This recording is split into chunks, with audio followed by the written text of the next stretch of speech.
Magandang araw, magandang hapon at magandang gabi sa ating mga kababayan sa iba't ibang panig ng mundong ito, sa Luzon, Visayas, Mindanao. Muli po nagbabalik Coach Oli. Huwag pong kakalimutan, pagpasok pa lang, ay konting lambing, i-like po nyo agad itong vlog ko, itong video na ito. Paki-like po agad ha. And doon sa mga hindi ko pa po subscriber, nananawagan po tayo doon sa mga nanunood.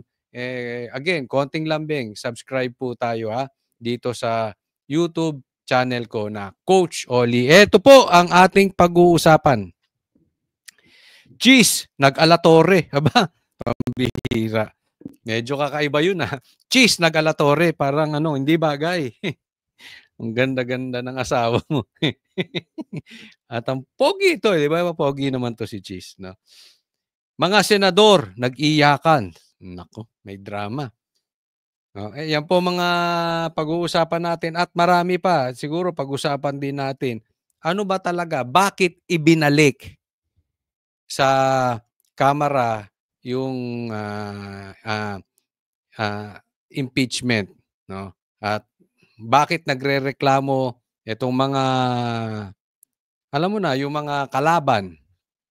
No? Anong dahilan? Anong punto? Susubukan po nating ipaliwanag kung ano ang nangyayari behind the scene. Okay? Sisimulan ko na po agad-agad. Di na natin pagtatagalin dahil ang bida, dahil kay Coach Oli, bida ang balita. Ito po, simulan natin. Hindi tayo pantay. Ito sinabi ni Chisto at nag-alatory po ito si Chis. Sige. At dahil nga sa utos na ibalik sa Kamara ang articles of impeachment laban kay Vice President Sara Duterte, ay hindi na itinuloy ang pagharap nito sa Senado ng prosekusyon. Moot o wala ng saysay na ituloy yan ayon sa Senate President. Tama. Excuse me. Wala nang saysay, di ba? Binalik na sa Kamara. Sabay giit na hindi inaantala ang impeachment trial. Nakatutok si Mav Gonzalez. Wala aniyang magagawa ang Kamara kundi sumunod sa mga utos ng impeachment court, ayon sa presiding officer nito na si Senate President Cheese Escudero. Hindi ito House at Senate kung saan co-equal ang mga ahensyang yan. Sakit, no? Ito ay pinapaliwanag kasi laging sinasabi, even pagka mayroong pinapasang batas, pagka pinag-uusapan, sa katunayan, ayaw tinatawag ng Kamara na lower house. Di ba? Pag sinabi Senate and then yung lower house, ayaw nila yan. Kasi para sa lower house, ay para sa Kamara, pantay lang ang Senado at mga congressman. Excuse me po. Yan. Ipinapaliwanag dito ni Chis, hindi tayo pantay. Yes, pagdating sa batas, co-equal tayo, pantay tayo. Pero pagdating dito sa impeachment, hindi. Kasi kami ang judge, prosecutor kayo. So pag may inutos kami sa inyo, gagawin ninyo. Kailangan mag-submit kayo sa judge. So dito, mas mataas po ang Senado compared sa congressman pagdating po sa impeachment. Alam mo, para sa akin, well, anyway, nasa batas yan no? Na sila ay pantay. Parang presidente at ang judicial, pantay yan dapat. Supposedly, sa batas, meron silang kanya-kanyang, hindi pwedeng basta-basta na lang uutusan ng presidente ang mga kurado, di ba? Kasi meron silang separation of powers. So parang ganito po dito sa Kamara. Okay? Pantay sila. Pero in reality po, mahiya din naman ng Congress. Kasi, sa dami nila, tapos iilan lang ang boto nila. No? Ito para sa akin, layman's to hindi po ito patungkol sa isang eksplanasyon ng isang abogado. Ilan po ang boto ng Senado? 'Di ba? So, kung titingnan mo, ano ba ang nagbibigay ng power? 'Di ba? Kahit saan. Kahit sa politiko, anong talagang nagbibigay ng power? Mandato ng taong bayan. Yung boto, yung suporta. Kaya nga minsan, natulad ngayon, halimbawa ang presidente, binoto ng taong bayan. Pero very sensitive dapat ang presidente sa sigaw ng taong bayan. Kasi kung hindi na naka-back up ang taong bayan sa presidente, delikado po yan. Ngayon po nararamdaman na natin. Ayaw na ng taong bayan sa presidente. Ayaw na ng mga ibang politiko. Sa katunayan, nagbabaliktaran na yung ibang politiko at lumilipat na ng kampo. Isang explanation ito, ha? Alam na alam naman natin ang impeachment. Kahit bali-baliktarin nila ng explanation, kahit mag-quote sila ng kaliwat kanang batas nila, this is political in nature. Botohan po yan eh. Hindi mo maiaalis sa isang tao na boboto yan base kung saan sila kampo-kampi, kung saan ang agenda nila. At pag tiningnan nyo po, yung 18-5 na votes, malaking bagay yan. Even yung boto ni Lito Lapid na kaalyado ni Marcos, bumoto, ibalik. Wala silang magawa eh. You know why?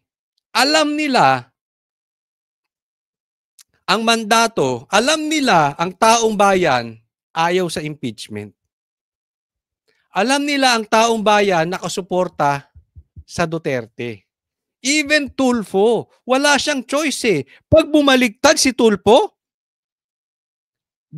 kahapon, bumoto siya na hindi payagang ibalik, tapos na ang karir ni Raffy Tulfo. Maniwala kayo sa akin.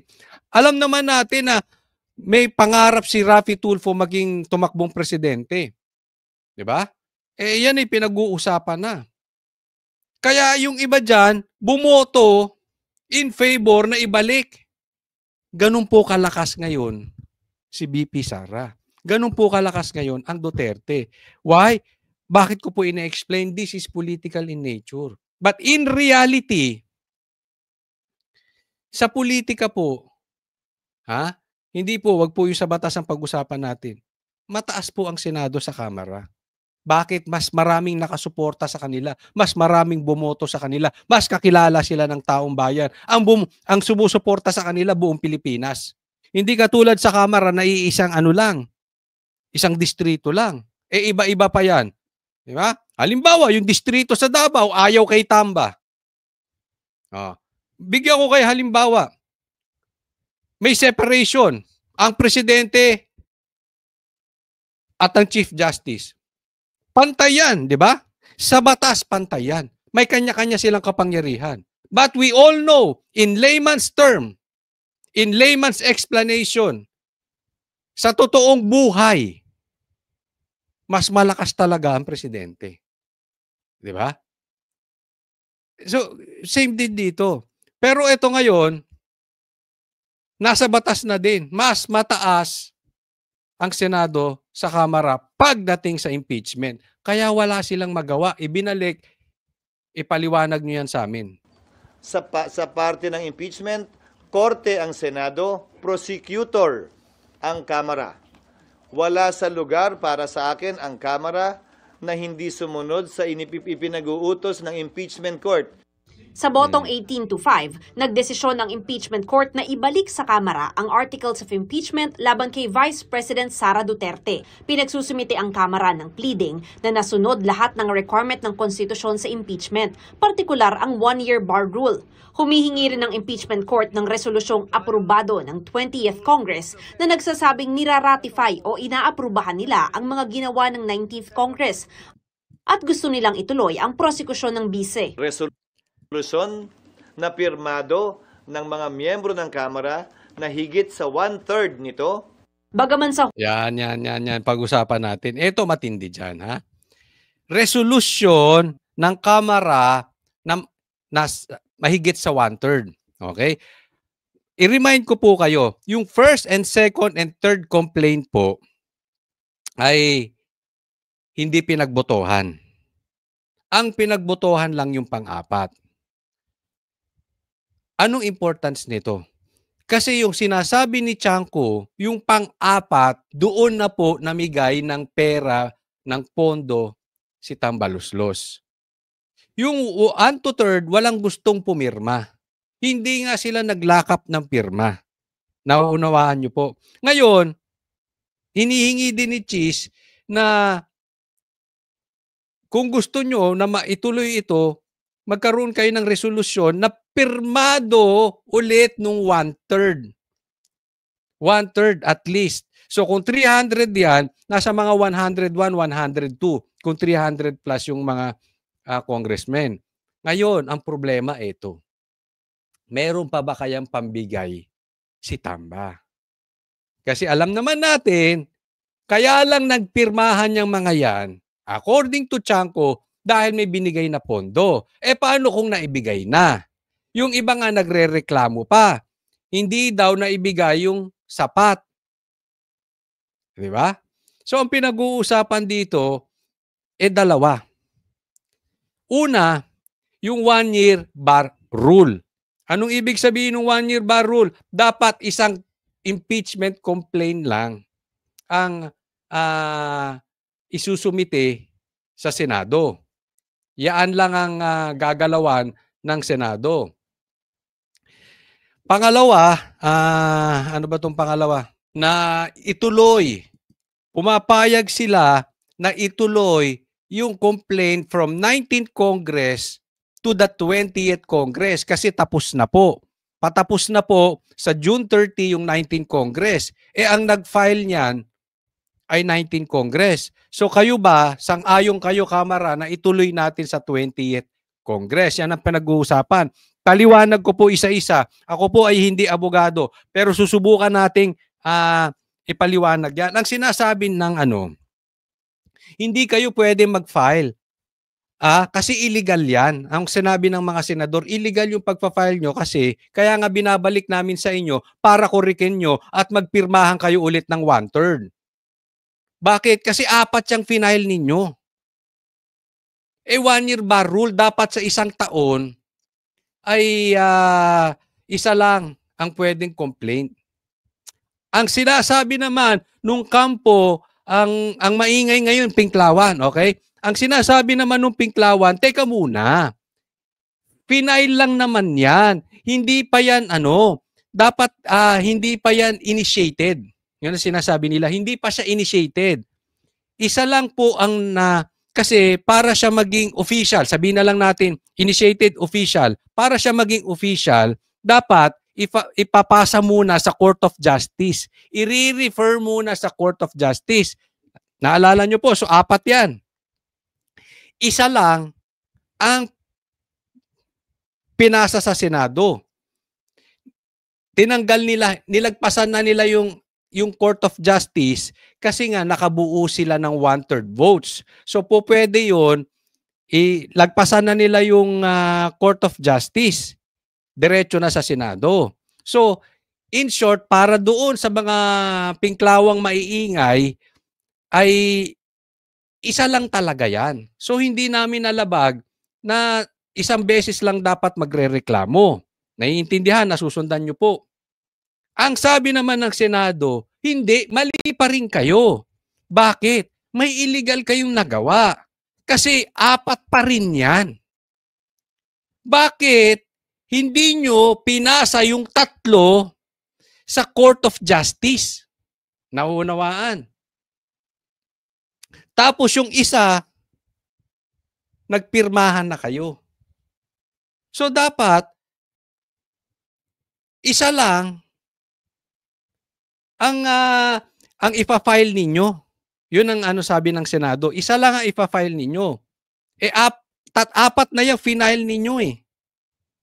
Naiintindihan. Dito ngayon nagkakaroon ng problema na ibang sinasabi ng Senado, ibang sinasabi nitong Pinklawan, nagkakaroon ng confusion. Kaya nga sinasabi dito ni Cheese, kung may problema kayo, binalik namin yan sa inyo, sa presinto kayo magpaliwanag.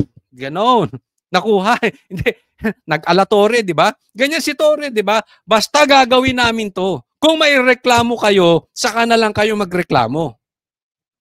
Kung meron kayong hindi sa tingin ninyong tama, magreklamo kayo. Basta gagawin namin to. Sa presinto na lang kayo magpaliwanag, parang ganun si Torre. Ganyan na sinasabi ngayon ni Chis Escudero. Oh, sa presinto na lang kayo magpaliwanag. Gagawin namin to kasi naniniwala kami tama na ibalik sa inyo dahil may nagawa kayong illegal. Unconstitutional pala. Dahil hindi nyo inaksyonan yung tatlo na supposedly ipinasa nyo sa Court of Justice or pinagbutuhan nyo. Hindi nyo ginawa. So magkaiba, di ba? Magdemanda kayo sa Supreme Court kung sa tingin ninyo mali.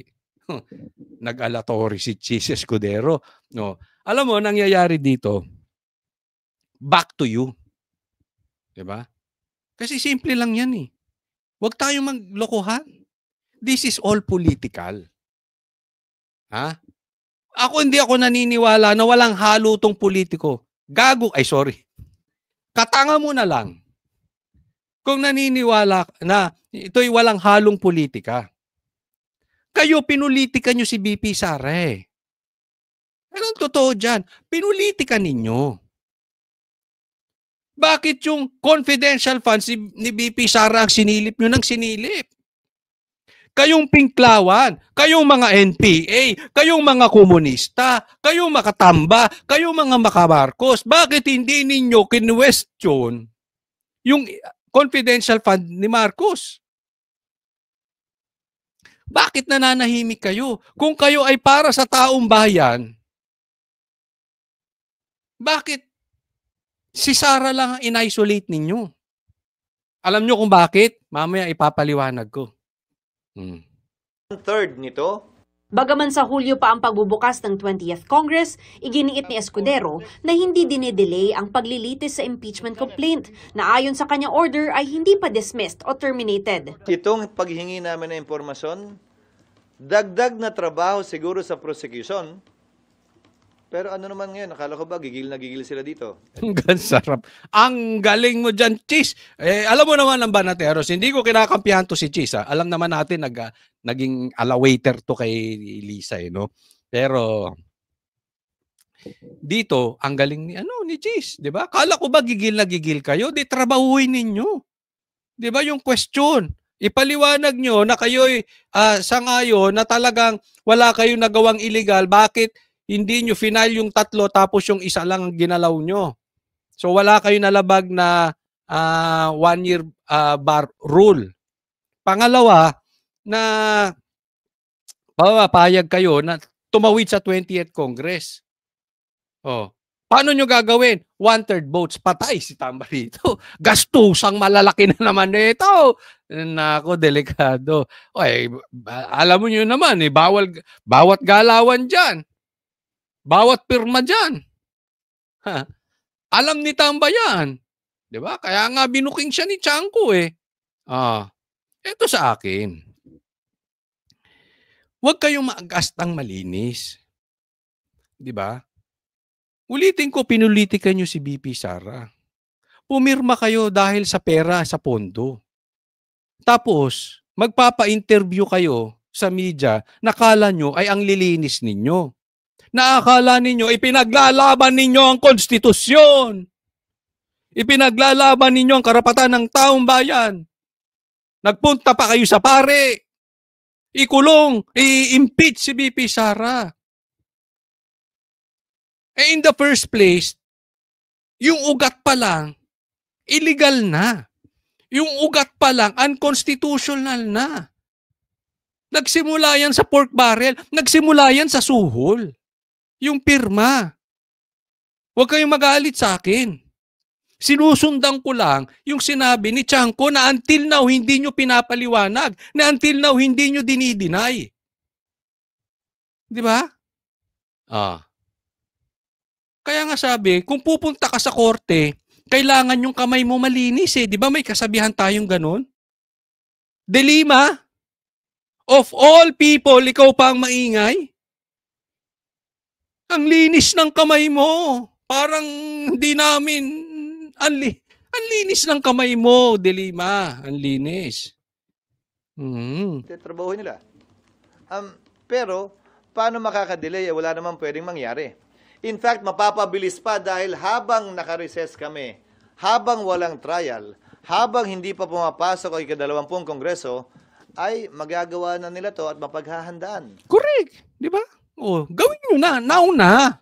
Wag nyo na. Kaysa reklamo kayo ng reklamo, kaarte-arte nyo dyan, pirma na.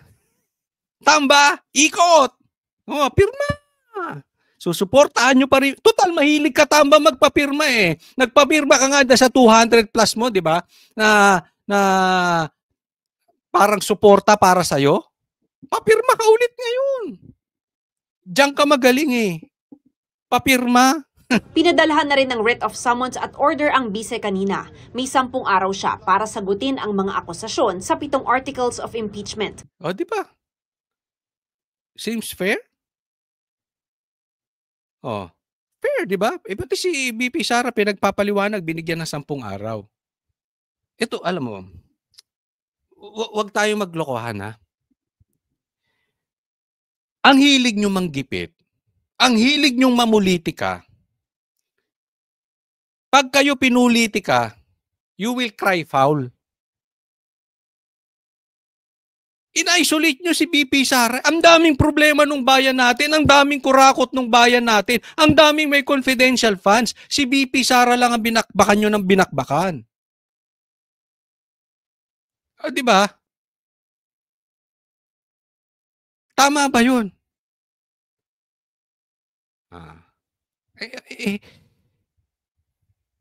Huwag kayong iyakin. Pag ginagawa nyo kay BP Sara, iyakin ba si BP Sara? Pag sinisiraan siya ng mga vloggers, pinipake nyo si BP Sara, iyakin ba siya? Kayo, pagka merong fake news sa sinasabi nyo, kahit hindi namin ina-admit na fake news yun, pag kayo ang pinuna, iyakin kayo. May fake news peddlers pa kayo. That's what I'm talking about eh. Doble kara kayo mga animal. Sorry po ha. Pinipigilan ko magsalita ng ano eh. Kasi, alam mo, walang masama maging iyakin. Pero kayo, wala kayong karapatang maging iyakin.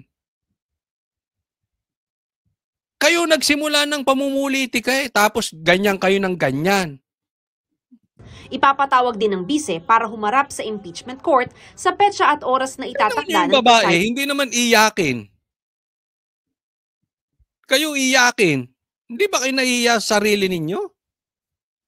officer. Itatakda ang petsa ng susunod na pag-convene ng impeachment court pag naisumiti na ng mga partido ang mga hiningi sa kanila. Kaya din hindi ko maset yung susunod na trial date. Dahil, una, hindi pwedeng i-bind nga ng 19th Senate, ang 20th Senate. Pero paano kung hindi sumunod sa utos ang Kamara at Eh di wag na. Ayaw nyo sumunod, di wag. Tapos ang impeachment. Oh, isa pa yan kasi hindi natin alam eh. Dahil pag ano niya, kaya nga hindi pa nila maiset yan. Dahil ang hahawak na po niyan ay 20th Congress. Ang uupong judges niyan ay ibang set of senators na. Nauunawaan. Isa pa nga question yan eh. Na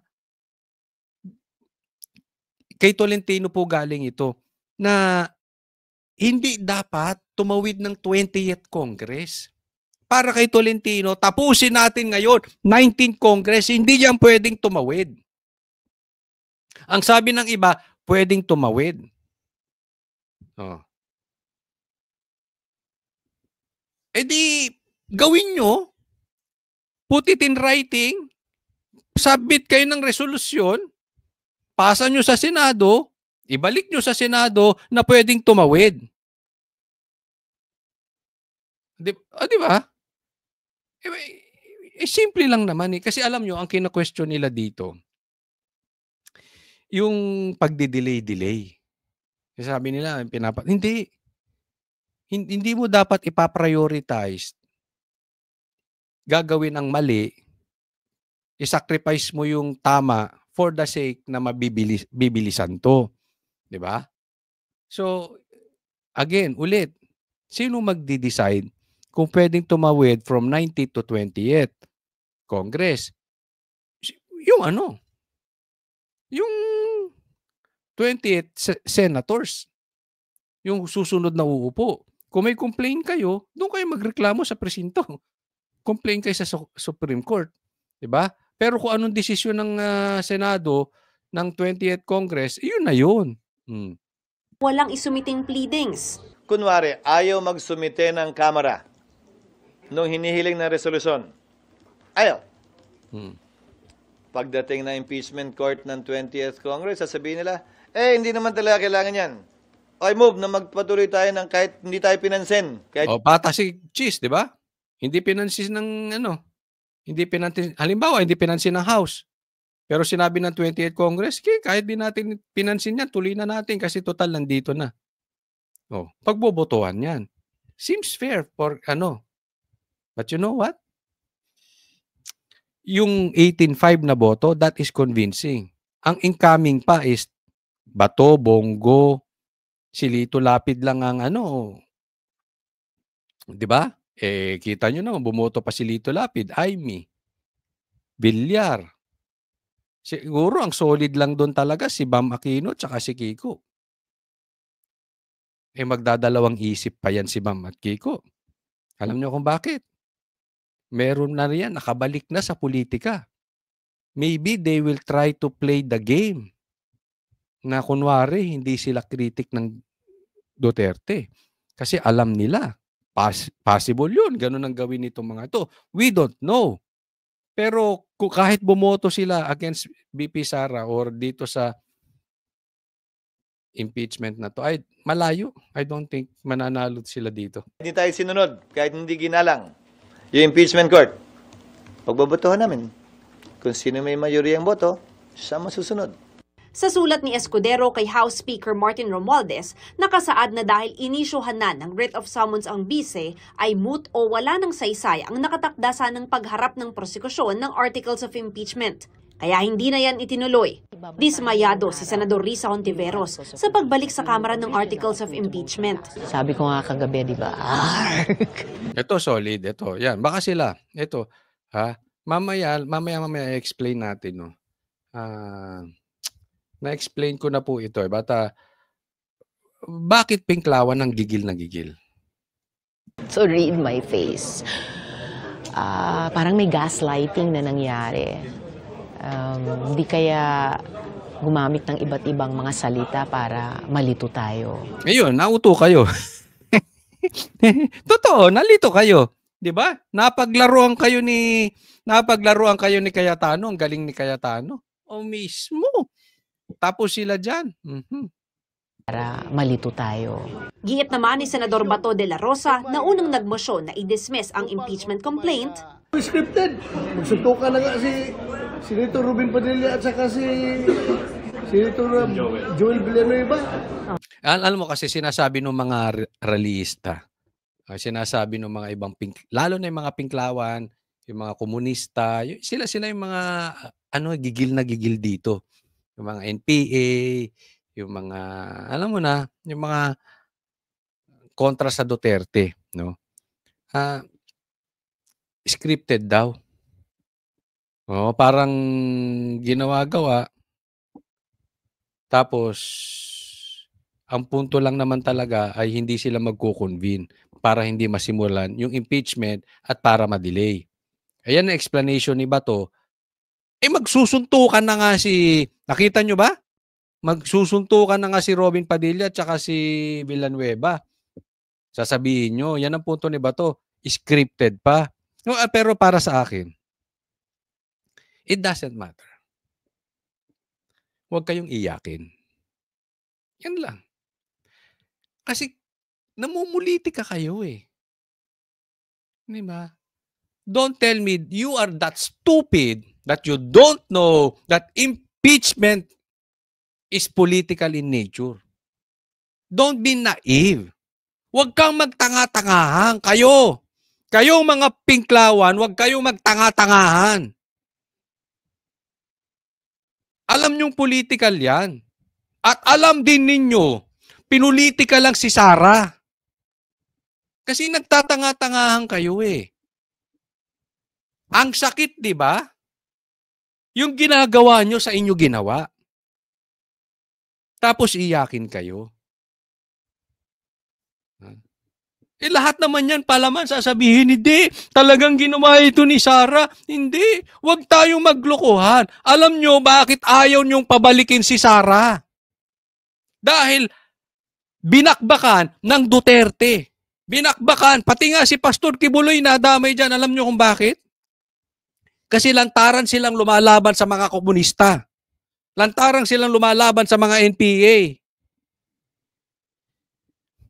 Hindi nyo papayagan makabalik ang Duterte. Kaya nga pati si trinabaho nyo si Pastor Kibuloy eh. Diba? Bakit? Alam nyo kasi lantarang lumalaban din sa komunista.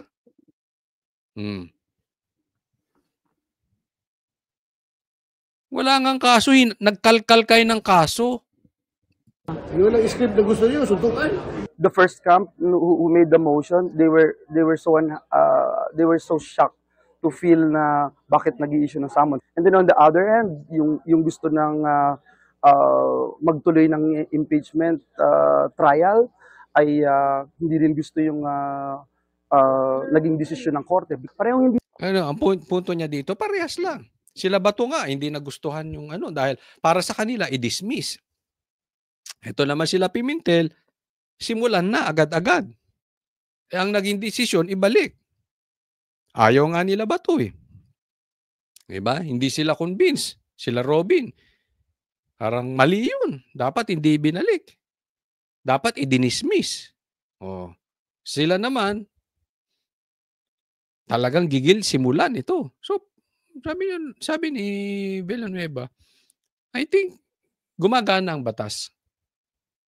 Kasi hindi natin hinayaan na manguna dito yung mga gusto ng pabor at hindi pabor. O, yun ang punto.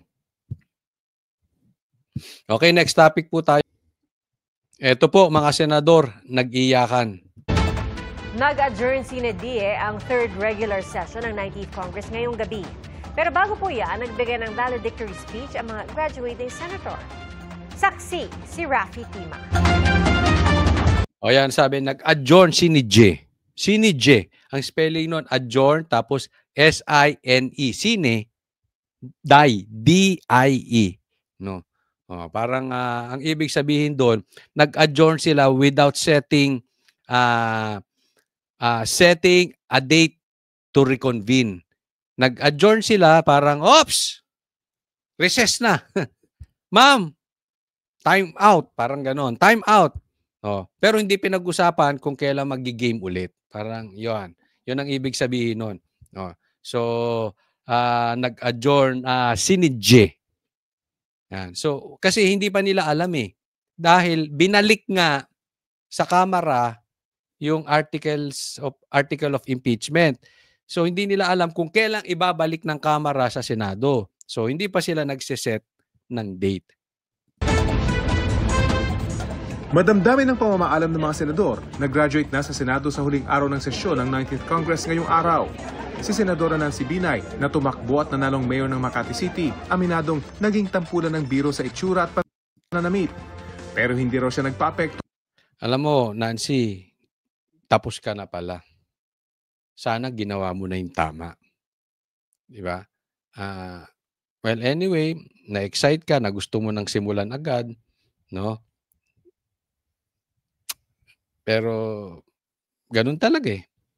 Di ba? Ganun talaga. Hanggang sa kahuli-hulihan. Aalis ka na lang, mali pa yung ginawa mo.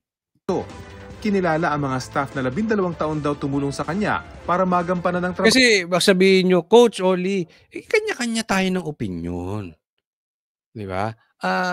May ganito, may ganyan. Hindi mo pwedeng sabihin na tama lang yung mga maka-Duterte. Ang punto ko lang naman kasi ito, ba't ko sinasabing tama ang mga Duterte? Hindi ko po sinasabing malinis si Tatay Digong. Hindi ko po sinasabing malinis si BP Sara. Pero alam natin, kaya lang naman inimpeach si BP Sara is because political. Talagang dinidiin lang. Hindi ko pinagtatanggol na santo santita etong si Sara o sila ano, hindi sila perpektong tao. Kaya ang punto ko, dapat gumawa na rin na kayo ng tama, total paalis na kayo eh. Alam nyo naman na pinulitika. Hindi nyo kami maloloko na hindi nyo alam na pinulitika lang to si Sara. Kasi kung pagpalagay natin, talagang naghahabol sila na may mali sa confidential funds, hindi dapat hinabol din nila si Marcos. Di ba? Alam nyo yan. Pinulitika. Kaya sana gumawa na kayo ng tama. Baho. I am glad that I have been able to... Kaya ako, eto wala akong bilib sa paiyak-iyak. Sa totoo lang.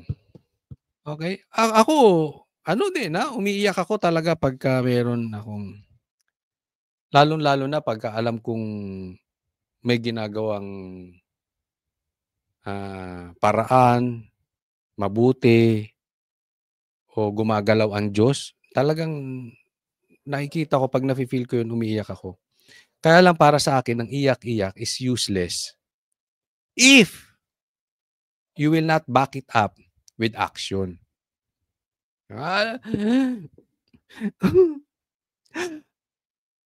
Mahal ko siya. Mahal mo siya ng lalaki ka. Mahal mo siya ng babae. Ba't ka ng babae? Di ba? Natukso ko eh. Tapos, susunod ulit. Hindi ko na ulitin. Tapos natukso ko, ng babae ka na naman. Ng lalaki ka na naman. Tapos iiyak. Parang ganon. Hindi ko sinasabing si Binay Hindi ko siya sinasabing siya. Kaya lang minsan, medyo pag umiiyak-iyak ang tao, I will always look at them doon sa ginagawa. Magbabago na ako. Hindi na ako magda-drugs. After one day, nagdodroga ka ulit. Tapos iiyak ka ulit. Tapos magdodroga ka ulit. Tapos iiyak ka ulit. Anong kwenta nung iyak mo? Mabuti pa, sinabi mo, hindi ako magdodroga. I will try. Hindi ka umiyak. Pagkatapos nun, hindi ka na nagdroga ever. Sino mas effective? So it's not about feelings. It's about making the right decision at the right time. Nancy Binay. Call upon you. I am confident that from here on, you will continue to make a difference wherever you choose to serve. Si Senadora Cynthia Villar, naabot na rin ang term limit sa Senado. Nagpasalamat sa mga kapwa-senador. Ito, term limit ang Villar po sumuporta all the way, no, sa Duterte. So, again, they are not perfect. But so far, ginawa nila yung alam nila sigurong tama na mali yung impeachment. In this chamber, you fondly call me Mama Bear, a simple moniker, but one I took to heart. To be Mama Bear meant being fiercely protective, genuinely caring, and always dependable. I saw it as a gesture of trust and respect. Ibinida naman ni Senadora Grace Poe ang 368 batas na kanyang naipasa. Serving as your senator. Binida niya ang kanyang pero pagdating ng crunch time, sablay ang ginawa mo. Binida niya yung mga batas na pinasa niya. Anyway, hindi ko alam kung anong ginawa mo dyan, Grace po. It's been a humbling experience. Sige, iyakan kayo ng iyakan. The Senate... Hindi kaya yung iyak nila is iyak ng, alam mo minsan, di ba, sa buhay ng tao, hindi ko sila inuusgahan tinatanong ko lang po kayo. Minsan sa buhay ng tao, ang nakakaiyat yung regrets. Yung, alam mo, yung dapat gawin, hindi mo ginawa. Tapos magsisisi ka. Dapat ginawa ko yan eh. Dapat nagpakalalaki ako. Dapat nanindigan ako. Dapat may backbone ako. Tingnan mo, masama tuloy ang tingin sa'yo ni Amy. Diba? Sabi niya siguro, gaganyan-ganyan ka. Mali ang ano mo. Mali ang desisyon mo. Di ba? Parang kakaining buhay si Grace po ni Amy. It's a chamber where only the prepared, not necessarily the popular and Napataas ang kilay ni Napataas ang kilay ni Amy ron. I have it in your hands and your conscience.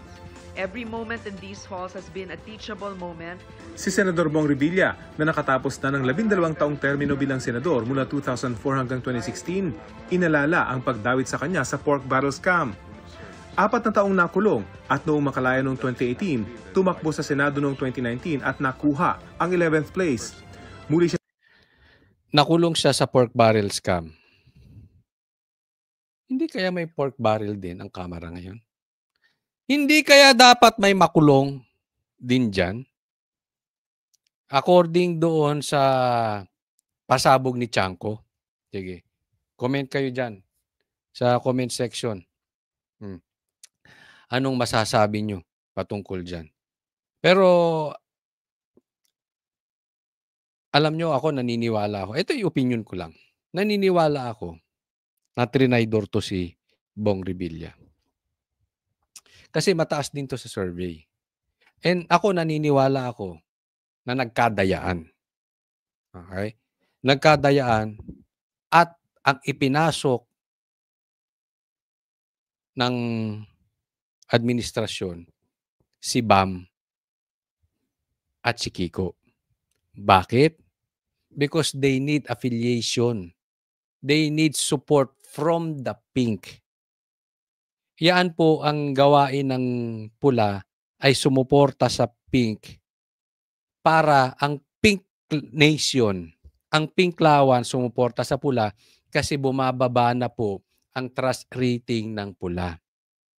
Iniiwan na sila and they know after the election 2028 na mas lalo pang bababa ang kanilang power. So they need the yellows.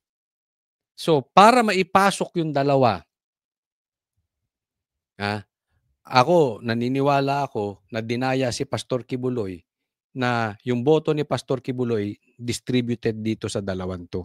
Wala nga sila sa survey. Panalo si Pastor Kibuloy, Mindanao, Visayas. Panalo si Pastor Kibuloy sa uniform men. But anyway, ang ipinasok yon. So kailangan nila maglaglag. Alam nyo kung sinong nilaglag? Si Bong. Nakuha yung boto kay Pastor, pero ito si Bong, panalo din talaga ito eh. Pero magiging masikip. Kasi, ang sabi, ito raw si Bong, yung mga anak niya, ay hindi raw pumirma ng impeachment. At ito si Bong, na ito ay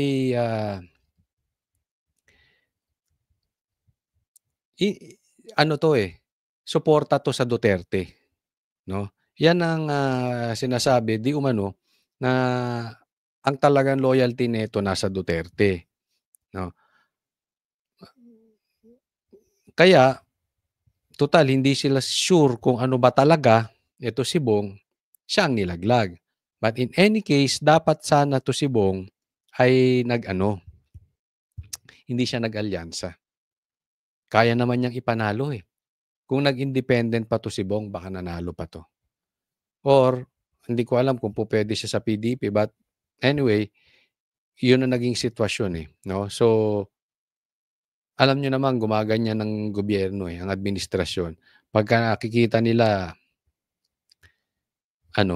they will not give full support if wala silang mapapala sa'yo. No? So, naging biktima rin ito si Bong ng dayaan at traiduran. Tumakbo sa nakaraang eleksyon pero hindi na nanalo. The journey back here was not easy. Nagbalik ako sa Senado, hindi lamang ng may karanasan, hindi. May mga pilat ng nakaraan. With one hand on my chest, I can confidently say that we gave them nothing less than our all. Si Senador Coco Pimentel na naabot din ang 2-term 6 years limit. Marami daw natutunan sa 12 taon sa Senado. Marami rin daw siyang nagawang mali. Sabay biro. Yan, talo to Talo to si Coco Pimentel, di ba? Tumakbo ata tong, hindi ko alam kung congressman. Basta local ang itinakbo nito. Talo to si Pimentel. Kasama rito ang nangyari kagabi sa botohan ng Senate Impeachment Court. Paano nyo kami nautakan? You know? Oh. Yes, paano nautakan ng majority ay minority? Tapos, actually may pagkakamali kami na present kaming dalawa. Kung absent yung isa, meron sana kaming parliamentary maneuver na nagawa. Di ba, alam mo na karakas nito no? So, may tampo rin to sa Duterte dahil noon sa nangyari doon sa PDP party. Pero hindi ko na muna i-detalye, ikwento lahat ito kasi ang bala ko isulat ito sa isang libro para naman merong pang bumili ng libro ko. Okay? Kasama sa hindi na makakabalik sa susunod na Kongreso si Senador Francis Tolentino matapos matalo noong nakaraang eleksyon. Isa pa to si Tolentino. Pero wala siya sa huling sesyon at nagpaabot na lang ng pasasalamat sa lahat ng kanyang nakatrabaho. Isa pa si Tolentino. Kung si Tolentino, ako naniniwala ako si Tolentino kung hindi nag-alyansa. Kung hindi siya naging balimbing, pumunta siya sa PDP, panalo to si Tolentino. Panalo to. Kasama niya si Bongo tsaka si Bato. But anyway, hindi ko alam kung anong nakain niya, anong nangyari, bakit nagpunta siya kay Marcos. No, but yun. Talo. Sa kanyang isang termino sa Senado. Para sa GMA Integrated News. Ang nakita ko lang kay Tolentino na posible, siguro wala siyang pera. At alam naman natin, madugo ang kampanya. Pag wala kang pera, hindi mo kaya makapag-full campaign dyan. Pumunta siya ron dahil alam naman natin ang administrasyon ay nasa kanilang makinarya. No? Yun nga lang, nakakapag-kampanya ka nga, talo ka naman. Ayan. Huwag po kakalimutan, i-like po itong video na ito. At doon sa mga hindi ko pa po subscribers, sana mag-subscribe po kayo. Thank you po sa lahat. Para sa Diyos at sa Pilipinas nating mahal, Coach Oli po.